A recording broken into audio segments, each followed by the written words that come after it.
Hey everyone, welcome to another edition of What You Need to Know to Live in Costa Rica. Today's topic, answering your questions. Hello everyone, I'm Aaron Bailey, joined as always by my good friend and co-founder of Your Pura Vida, Patrick Jager. Hello, Patrick. Mr. Bailey, hello. Hello. These have become my favorite videos that we do, vlogs that we do every month. We get a whole bunch of questions via comments on YouTube videos, emails to our hola@yourpuravida.com, in conversations with the people that we're working with, and we grab a bunch of those and we answer them for you. And oftentimes Patrick puts this list together. I've never seen this list ahead of time, so this is going to be a fun adventure. Who knows what's going to be asked today? I love that you're up for the adventure. Before we get to that adventure, Okay. we'd love for you to join our community. You all know the drill. Subscribe, like this video, share the video, comment, engage. The more you engage, the more people see this, the more we expand our community. To us, it's not about how big the community is, it's how engaged and involved that community is. We have grown Your Pura Vida. We have adapted our services based on the interactions that we have with you. So please interact. We're really excited to have you. That said, getting into your July questions. As today is my birthday, I feel like I get to ask the first question to you because I forgot to wish you a happy birthday. I forgot it was Wednesday. Happy birthday, okay. Patrick. It's okay, Aaron. Don't worry about it. We could probably cut that part out because that feels like a guilt trip, actually. Happy 22nd birthday, Patrick. Aaron, thank you for that. It You're feels welcome. good to be 22. It really does. I'm looking forward to this year. Yeah. Okay. Question number one. Moving on. Please do an episode on retiring to Costa Rica. My family will be visiting Tamarindo early during my daughter's college break to scope out the area for retirement. Aaron, should we talk about retirement? Done. We're shooting a video next, right? The next video we're shooting is about retiring in Costa Rica. Stay tuned. That's right. That's right. All right. Your turn to ask a question. All right. So this was a response to a video on the cost of living, which we're gonna do another one of those. It's been about a year. So if you live like a local, it will be less expensive than living like a USA expat. It's just that simple. I mean, yes, I think that's kind of a given. If you live like a local and you shop in local neighborhood stores and you eat a diet that's very heavy in beans, rice, protein, and available fruits and vegetables, not imported fruits and vegetables, yeah, you're gonna have a cheaper life. If you live in a house that you don't need to have fancy cable, and you don't need to have a pool, and you don't need to have this and that. Air conditioning. You're gonna have a cheaper life. I think it's very important for us to say, though, it's not like, yes, this is an expensive country, relatively speaking to the countries around it. It is not more expensive than the States, maybe from some parts of the States, but I don't want anyone to freak out and be like, oh my God, it's gonna be so expensive there. I spend less per month living here than I do in the States. And I definitely don't just live like a Tico, but I am learning to need less and to need less new. And in that regard, my Tico neighbors are rubbing off on me, which I love. Yeah. I also know Ticos who spend far more money than Yes, you you and do. I. Yes, you do. So, there's that. I have friends who drive Mercedes. Yeah. This is all relative. So there is no one right answer for all of this. I'm going to add one other thing to this because we seem to be, and it's not a question that's here, but I'm thinking about it now. We have a lot of people that have come to us recently that are on very much lower incomes. We've made it very clear that for most of them, they can find their slice of Costa Rica if they really lean into it. But in that instance, they do have to start thinking more like a Tico. You're not going to have a modern Western style house with 20-foot ceilings and a pool in Atenas on a fixed income. And I think that that's really important. You have to look at who you are and what your situation is financially and then figure out where that can be. And we help you with that. Where in the country makes sense, how that living needs to be. And you need to really do some soul searching if you feel comfortable living that way. If you're on a fixed income or a lower income, you really have to be willing to adapt to thrive. Would you agree? Absolutely. Right. That wasn't It's a just question, but you got part of the process. Yeah. Yeah. Exactly. All right, here's one for you, sir. Always love your videos. I'd love for the future you two possibly to do a video on upcoming places in Costa Rica that you two can see getting bigger and more tourist heavy. I don't know how to answer that because there's kind of like everything's been discovered in Costa Rica on one hand, but also not. I don't know. I don't know how I'm going to answer this question, Patrick.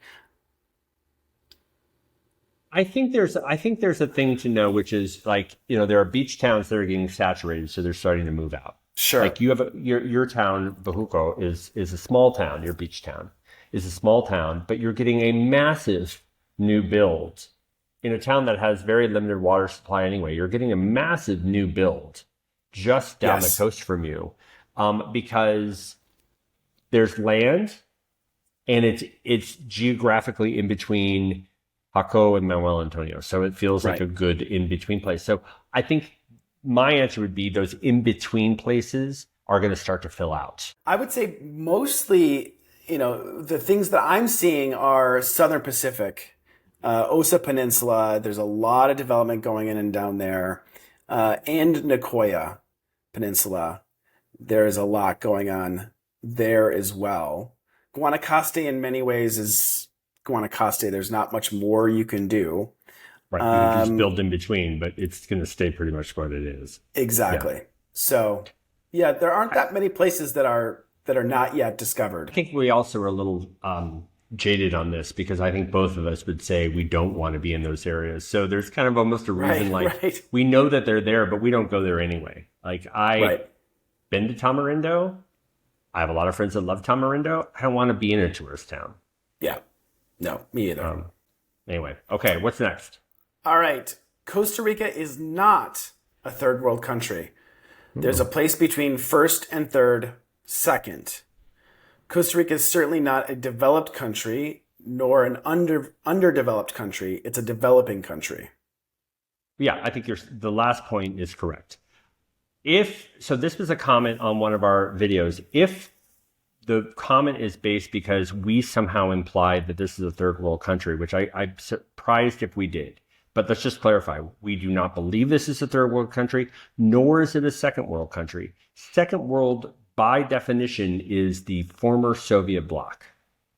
We are not a second world country. We are a developing country. As such, we do straddle between things that feel very first world commerce and a developing country still trying to figure out its infrastructure and. So there is this kind of yin and yang.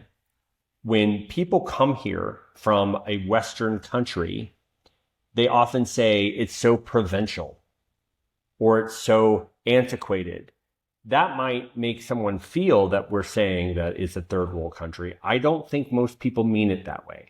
I think they just mean it's not what they're used to. But no, there is nothing third world about this country. Interestingly, though, I'm thinking about the new highway being done in Liberia. I'm sorry, in Limon province. Is a huge infrastructure program done by the Chinese. The Chinese road program, they have said, is for the third world or the developing world. So it is interesting that others try to make that same connotation, that this is an underdeveloped third world country. Again, we are not. It is a developing country. It's an agrarian country. It is a country that is very steeped in traditional values, and it's perfect in my mind. I hate the first and third world designations. I think they're biased. I think they're problematic. It's a time gone goodbye. There's alternative motive in labeling countries like this. Oh, I love you saying that. Yes. So let's move on. Can you guys shed some light on having people come to work at your home as a maid, nanny, or lawn care worker? I hear all kinds of chatter regarding having to pay these people CAJAs or having trouble ending the service when it's no longer needed. I do have a house cleaner who comes and does Airbnb turnovers at the beach. That, like, there's been no problems. I've never heard of a problem where cleaners don't want to leave or a nanny doesn't want to leave. However, you should be following the laws anyway and working with an attorney to make sure that you have a contract and that you're paying people properly. And, that's something that we can help you set up. Yeah, I think there's a lot of things that are just assumed to be kind of pay as you go, right? The same thing's true. Most people don't have a contract with their landscaper in Canada or the States either. It's a pay as you go. If it is a pay as you go system, cleaning ladies, lawn care are good examples of that. You're paying them for their service. They are supposed to then report that income. Right. Something like a home health aide that you're going through a company, you are paying that company to pay their CAJA, and you are also paying into what's called the 13th month. Here, everyone you are supposed to get paid not just 12 months of salary, but a prorated 13th month based on the work that you do. Again, people that are work for service, work for hire, typically are not going to force that. If you were going through a third-party service for a nanny or a third-party service for a home health aide, those were the ones where I would really kind of emphasize this. You are going to pay into that. And that is a wonderful thing. But yeah, day-to-day services, I think most people do not, and I've never heard of anyone asking for that. Right. I think this person is probably overthinking things. Don't worry too much, and it's not that difficult. Yeah. The other thing I would say though, like where I could hear that is if you hired, for example, a construction company and they said, well, this rate is this because you have to pay into the CAJA. What they mean is you are paying them to pay the CAJA payments for their workers. Sure. Right. It's not you're paying the CAJA directly. Right. Exactly. Yeah. Okay. Yep. What's next? Cool. All right. I think it's important for people who are considering moving to Costa Rica, to ask themselves if Costa Rica has enough of what they need to sustain them in their day-to-day lives. And this was asked on a video, things to consider when moving abroad. Yeah. I think, all right, so if I'm hearing the question correctly or the comment correctly, is Costa Rica enough for you? And I think that is a really good question. We talk about this with our clients a lot. You're not going to have the creature comforts. You don't get the daily Amazon purchases here.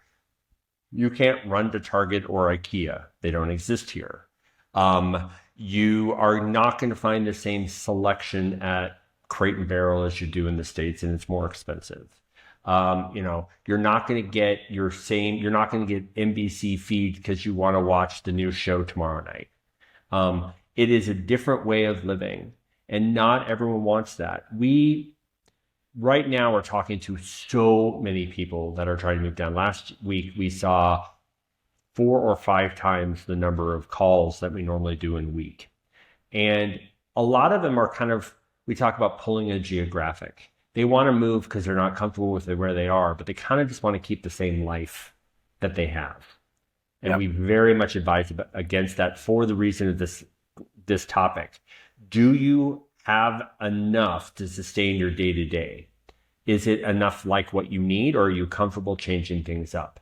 But it's also things like, do they have the right prescriptions for you? Do you feel like you have enough to fill your day, because you're trying to grow your friend group?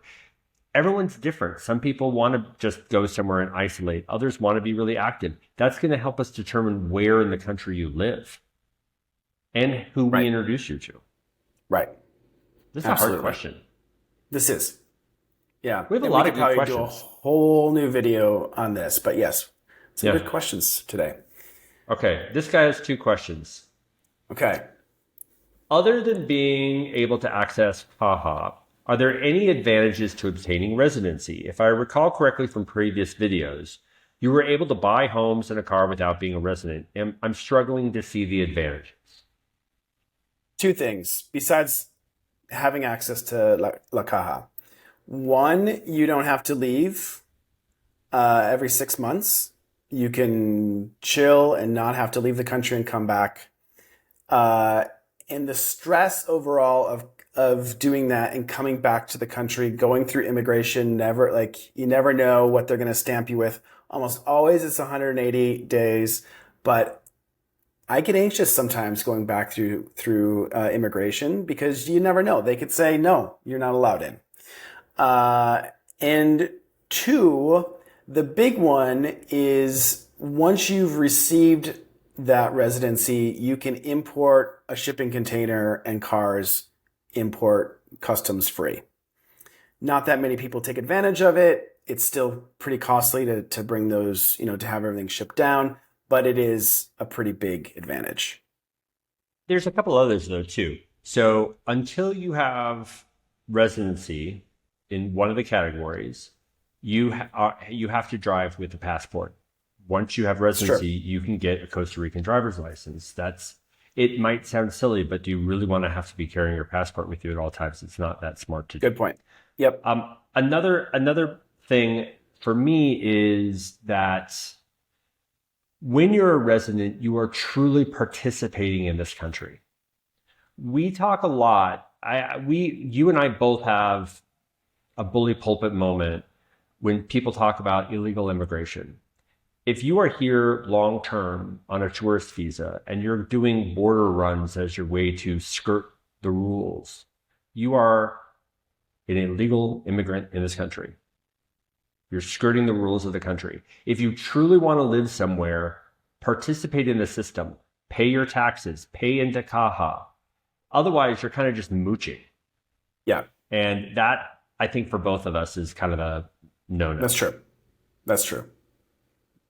Not to confuse people with taxes. That's a whole separate video. Don't freak out about paying taxes here. Income is not, that. But La Caja.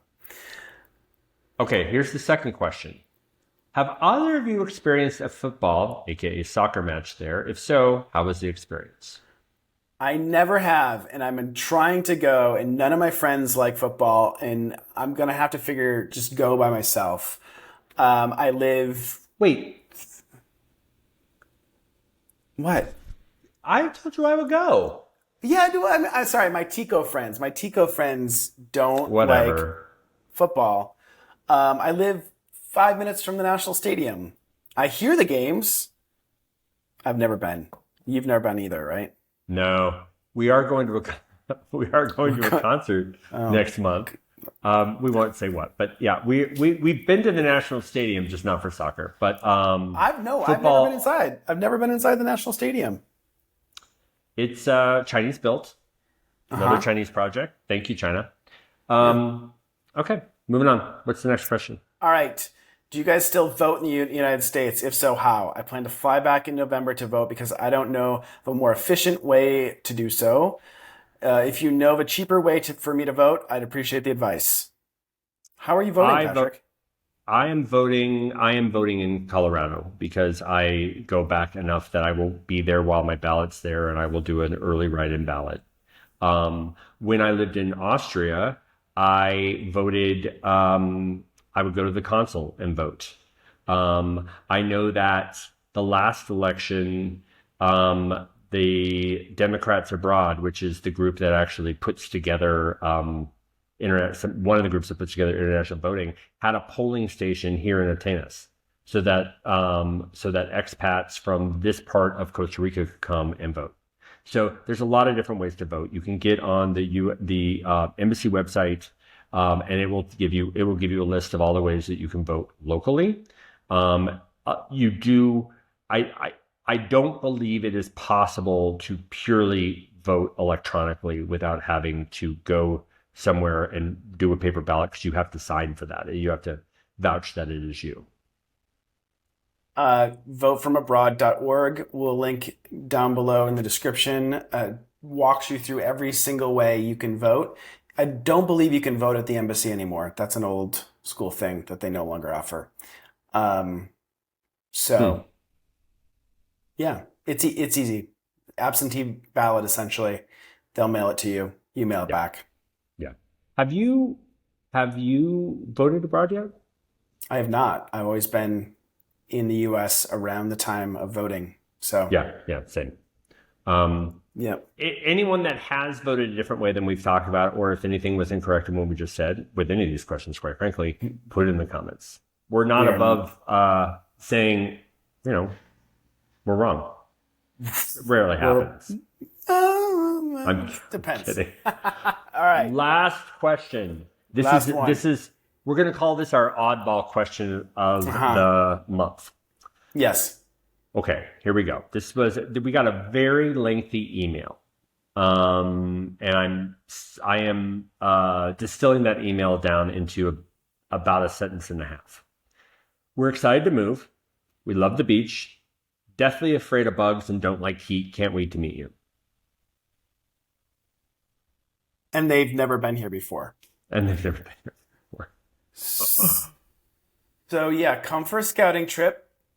The beach has bugs and heat, and there's no way around that.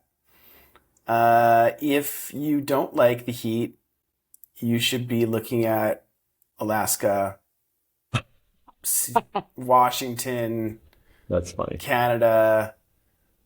There's just no way you're going to get around that.